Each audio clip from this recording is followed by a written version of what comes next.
There's a lot of optimism in many of the financial institutions about Indonesia's future right now and where it's positioned going forward. And you're one of them, right? Bank of America seems to see a lot of promise there. Tell us what you like about the Indonesian economic and growth picture going forward. We at Bank of America has been enjoying the opportunities here in Indonesia. We believe it's pretty robust.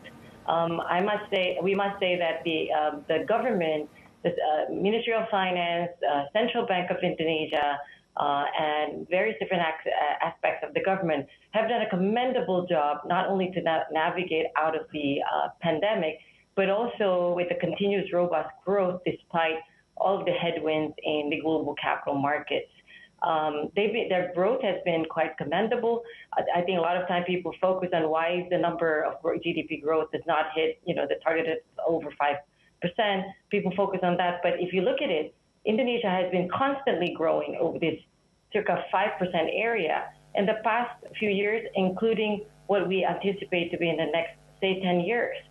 That's really, really important. That will become a very, very strong GDP growth, in the future. That's a very, very significant market with number of population, very, very strong demographics, young population, 280 million total people, great opportunity. There's enough domestic buying power. And if you could see, there's a lot of the FDI also into Indonesia, and there's a lot of support internationally. U.S., Europe, China is very, very positive here, and Indonesia is one of the best provider or producers of a lot of the important nickel, metals and mining, and oil and gas supplies in Indonesia. In the world. So we are very, very optimistic with the growth. I believe OJK's number as of September, banking growth is about 9%, but we anticipate that to continue, if not going into double digits. We at Bank of America ourselves are very, very positive. We're seeing loan growth, deposit growth, asset liability side, both growing on double digits area. So that's very, very positive here and very commendable from the country. Mira, you're very positive on the environment, largely, you say, because government policy has been supportive and progressive. But look, Indonesia does have a long reputation of, so shall we say, problems and obstacles in the governance situation. And Jokowi is coming to the end of his term. Do you see political stability going ahead?